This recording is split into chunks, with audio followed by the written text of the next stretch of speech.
ওম নমঃ শ্ৰদ্ধাৰ অসমবাসী সনাতন ধৰ্মাৱলম্বী লোকসকললৈ মই সনাতনী হিন্দু আৰ্মীৰ তৰফৰ পৰা কেইষাৰমান মই কথা ক'বলৈ মই বিচাৰিছোঁ। সন্ধ্যা পূজা হৈ গ'ল, এজন ভস্মধাৰী মই পঞ্চাদশনাম জোনাকাৰাৰ মোৰ লগত মোৰ সম্পৰ্ক, মোৰ যেনেকুৱা মাতৃ আৰু পুত্ৰৰ যিটো নাতিৰ সম্পৰ্ক, ঠিক তেনেকৈ পঞ্চাদশনাম জোনাকাৰা মোৰ মানে গুৰুগৃহ আৰু মোৰ গুৰু ভৈৰৱ চেতনগিৰি মহাৰাজ মোৰ দীক্ষাধাৰী, মই তেওঁৰ মোৰ দীক্ষাধাৰী হয়। যি কি নহওক, সনাতন ধৰ্ম ৰক্ষাৰ বাবে আদিগুৰু শংকৰাচাৰ্য ভগৱান বুলি আমি যাক কওঁ, আমি ভগৱান বুলি আমি কওঁ। তেওঁ সাক্ষাৎ নৰনাৰায়ণ, তেওঁ এজন মানে দেৱদূত। তেওঁ ধৰ্ম ৰক্ষাৰ বাবে যেনেকৈ মোগলৰ লগত যুদ্ধ কৰিবলৈ নগা সন্যাসীৰ মানে সৃষ্টি কৰি, যেনেকুৱা মোগলৰ লগত মানে আক্ৰমণ কৰি, মোগলক আক্ৰমণ কৰি, মোগলক প্ৰত্যাক্ৰমণ কৰি যেনেকৈ সনাতনী সভ্যতা সংস্কৃতিয়ে মানে ৰক্ষা কৰিলে, যাৰ বাবে আজি আমি সনাতনী হিন্দু হিচাপে আমি নিজকে স্বীকৃতি দিব আমি পাৰিছোঁ। এয়াই হৈছে সেই মঠৰ, চাৰি মঠৰ শংকৰাচাৰ্য। আজি যি জ্যোতি মঠৰ শংকৰাচাৰ্য শ্ৰী শ্ৰী অভিমুক্তানন্দ সৰস্বতী মহাৰাজ, সেই উত্তৰ জ্যোতি মঠৰ পৰা আজি উত্তৰ প্ৰান্তৰ এই কামৰূপা মা কামাখ্যা ভূমিত, এই এই মাতৃভূমি, এই কামৰূপা ভূমিত, এই অসম ভূমিত তেওঁ আহি উপস্থিত হৈছিলে। সেইখিনি সময়ত কিন্তু তেওঁৰ আশীষ ল'বলৈ এনেকুৱা ধৰণৰ আমি কোনো ধৰণৰ ব্যক্তিক আমি মানে বিশেষ কিছুমান ব্যক্তিক আমি দেখিবলৈ, বিশেষ মানে সকলো আমাৰ কাৰণে বিশেষ, কিন্তু যিটো আস্থা আৰু ভাৱনাৰে তেওঁক মানে লগ কৰিবলৈ অহাৰ যিটো হেঁপাহ আৰু স্পৃহা থাকিব লাগে, সেয়া আমি দেখিবলৈ নাপালোঁ। কিন্তু এনেকুৱা ধৰণৰ আমি লোকক আমি দেখিবলৈ পালোঁ এইখন অসমতে। যদি কোনোবা শ্বাহৰুখ খান আহে, কোনোবা যদি আফজল খাঁ আহে, কোনোবা যদি বেইৰাম খাঁ আহে, মানে কোনোবা যদি সলমান খান আহে, ঠিক তেনেকুৱা, বা কোনোবা যদি মানে এনেকুৱা মানে ক্ৰিকেট প্লেয়াৰসকল আহে, তেওঁলোকক লগ কৰিবলৈ, তেওঁলোকৰ ওচৰত চেলফি উঠিবলৈ দূৰ দূৰণিৰ পৰা মানুহ আহিব। কিন্তু ধৰ্ম ৰক্ষাৰ বাবে শাস্ত্ৰৰ জ্ঞান, ধৰ্ম ৰক্ষাৰ জ্ঞান যে প্ৰদান কৰে, তেওঁৰ কাষত আহিবলৈ তেওঁলোক আজি মানে কুণ্ঠবোধ কৰা বুলি ক'লেও হয়তো ভুল হ'ব। কাৰণ কুণ্ঠবোধ কিয় কৰিছে জানেনে? তেওঁলোকে আহিব নোৱাৰে, কাৰণ তেওঁলোকৰ আত্মাত কেতিয়াও হিন্দুত্ববাদ নাই।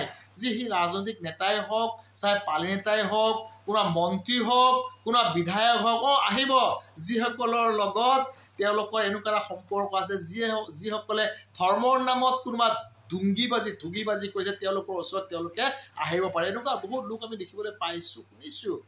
তাত যদি কাৰোবাৰ গাত লাগি গৈছে, ইয়াত মই ক'ব লগা নাই, হয় সঁচা কথা কৈছোঁ, সৎমাৰ্গ প্ৰদৰ্শন কৰা সাধুসন্তৰ মহাত্মাৰ কাম। যেনেকুৱা উত্তৰ দিশৰ যিটো আমাৰ জ্যোতি মঠ, ঠিক তেনেকৈ পূব দিশৰ আপোনাৰ গোবৰ্ধন মঠৰ মানে সৃষ্টি কৰিছিলে, পশ্চিম দিশৰ শাৰদা মঠ আৰু দক্ষিণ দিশৰ হৈছে শৃংগাৰী মঠ। এই চাৰিটা মঠৰ পৰাই ৰাষ্ট্ৰ নিৰ্মাণ, ধৰ্ম ৰক্ষাৰ বাবে প্ৰতিটো মুহূৰ্তত এই শ্ৰী শ্ৰী শংকৰাচাৰ্য ভগৱান মহাৰাজসকলে কাম কৰি গৈ আছে আৰু কৰি গৈ থাকিব। আপোনালোক যদি সঁচাই পেট পালেং বিবি বাচ্চাক লৈ যদি ব্যস্ত নহয়, আপোনালোকে যিটো প্ৰতিটো মুহূৰ্তত গৌ মাতৃ ৰক্ষাৰ কথা কয়, গৌ ৰক্ষাৰ কিছুমানে আইন অনাৰ কথা কয়, ইয়াতে মানে গৌ কাটিব নোৱাৰে, কিন্তু ওচৰৰ মানে সীমাতে কাটিব পাৰে, লৈ যাব পাৰে, এনেকুৱা ধৰণৰ যিবিলাক আইন নিৰ্মাণ কৰিছে, মই তেওঁলোকক পোনচাতে ক'ব যদি এনেকুৱা গৌ ৰক্ষা কৰিব বিচাৰিছে, মহাৰাষ্ট্ৰৰ একনাথ সিন্ধেৰ আদৰ্শ লওক। এজনে ভাৰতবৰ্ষত ৰাজনৈতিক আমি নেতা আমি দেখিবলৈ পালোঁ, যি তন মন ধন তিনিওটাৰে গৌ মাতৃৰ হকে অৰ্পিত, গৌ মাতাক ৰাজ্য মাতা হিচাপে স্বীকৃতি দিলে সেই মহাৰাষ্ট্ৰৰ একনাথ সিন্ধে। কিন্তু এনেকুৱা হিন্দুত্ববাদী কথা কোৱা, গৌ ৰক্ষাৰ কথা কোৱা বহু হিন্দুত্ববাদী নেতা, মন্ত্ৰী, বিধায়কৰ আমি মুখেৰে মানে কথা শুনা বুলি কওঁ নে মানে প্ৰলাপ শুনা বুলি কওঁ, আপোনাৰ যিটো ভাবে, প্ৰলাপ শুনা বুলিও ক'লেও ভাবিব বা কথা শুনা বুলিও ভাবে। কিন্তু একনাথ সিন্ধেৰ মুখেৰে গৌ মাতা ৰাজ্য মাতা আমি শুনিবলৈ পাৰোঁ।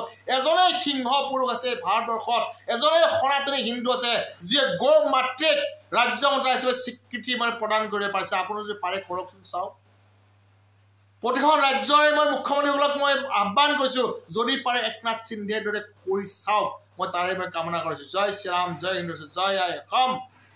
গৌ মাতা ৰাষ্ট্ৰ মাতা গো মাতা ৰাজ্য মাতা প্ৰতিখন ৰাজ্যৰ মুখ্যমন্ত্ৰীসকলে গো মাতৃক ৰাজ্য মানে মাতৃ স্বীকৃতি প্ৰদান কৰক মই তাৰে মই কামনা কৰিছোঁ আপোনালোক ভগৱানে কুশলে মংগলে ৰাখক সৎ মাৰ্গ প্ৰদৰ্শন কৰিবলৈ আহিছে কিন্তু আপোনালোক দুৰ্ভগীয়া আৰু সেইবাবে আপোনালোক তেওঁৰ মানে আশীষ নাপালে তেওঁৰ শ্ৰীচৰণত আপোনালোক আহিব এইবাবেই নোৱাৰিলে কেতিয়াও নাকাৰাত্মক শক্তিয়ে সাকাৰাত্মক শক্তিৰ কাষত আহিব নোৱাৰে সেইটো আপুনি জানি থওক জয় শ্ৰীৰাম জয় হিন্দ ৰাষ্ট্ৰ